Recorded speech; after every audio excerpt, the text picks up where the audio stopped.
Oke, bismillahirrahmanirrahim. Assalamualaikum warahmatullahi wabarakatuh. Guys, Masya Allah, Alhamdulillah. Gimana kabar semua? Baik ya? Semoga dalam keadaan sehat dan lindungan Allah SWT.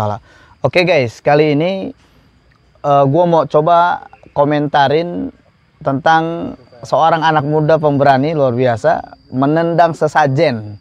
Karena banyak WA yang masuk, dan di WA itu minta gue komentarin, minta tanggapan gue apa terhadap pemuda itu. Pertama gini guys, gue lihat sosok anak muda yang nendang sesajen itu luar biasa. Gue acungin jempol, gue salut. Bahkan kalau jempol gue ada 4, gue kasih 4-4-nya. Kenapa? Karena di anak muda itu punya giroh yang luar biasa.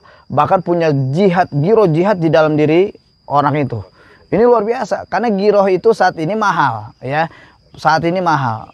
Harus ada ketika kita melihat kesyirikan di depan mata kita. Itu giroh kita harus bangkit dan kita harus punya sikap. Nah, gue salut dengan sikap anak muda yang nendang sesajen itu. Tapi guys, begini, giroh memang perlu ada, giroh jihad perlu ada di dalam menghadapi kesyirikan. Tapi kita juga harus punya strategi. Dalam dakwah kita harus punya strategi. Gue ingat bagaimana Nabi Muhammad SAW di saat itu di Mekah. Di hadapan Nabi dan para sahabat banyak terlihat patung-patung berhala. Banyak sekali di hadapan Nabi di Mekah. Tapi yang dilakukan sama Nabi dan para sahabat tidak menghancurkan patung-patung itu. Kenapa? Karena Nabi bersama para sahabat sadar diri di saat itu posisinya minoritas.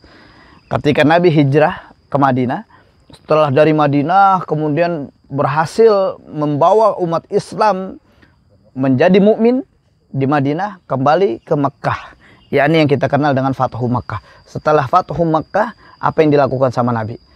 Nabi melakukan hal yang sama, yakni bersama para sahabat-sahabat Nabi yang mulia menghancurkan patung-patung berhala. Kenapa? Karena sudah mayoritas, sudah menguasai, sudah banyak jumlahnya, kayak gitu. Makanya mungkin ditanya, kan saat ini di Indonesia muslimnya banyak, mayoritas. Kok begitu? Kok kita nggak punya sikap? Ya karena lagi-lagi giroh-giroh yang ada di Indonesia, Muslim Indonesia pada umumnya saat ini itu belum keluar, ya.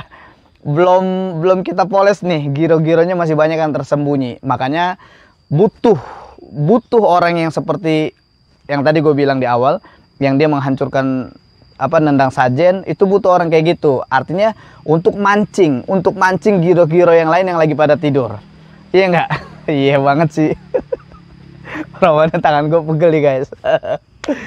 Oke, gue juga ingat bagaimana Nabi Ibrahim alaihissalam. Nabi Ibrahim alaihissalam pada saat menghancurkan patung berhala. Coba lihat apa yang dilakukan sama Nabi Ibrahim. Dihancurkan patung-patung berhala. Kemudian kampak untuk menghancurkan patung berhala itu ditaruh di patung yang paling besar.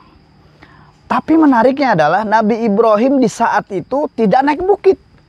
Tidak memproklamirkan, tidak memberitahu masyarakat bahwasanya itu tanggung jawab gue ngancurin patung itu. Enggak. Justru malah ketika dipanggil oleh Namrud, baru Nabi Ibrahim alaihissalam membantah logika mereka. Kan kampaknya ada di patung besar. Boleh jadi dia pelakunya. Begitulah strategi.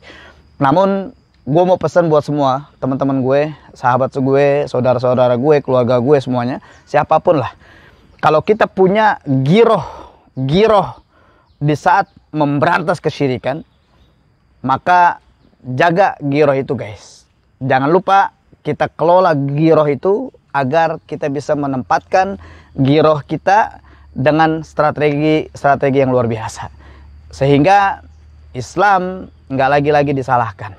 Kayak gitu. Itu nasihat gue, itu pesan gue, itu komentar gue tentang pemuda yang nendang sesajen.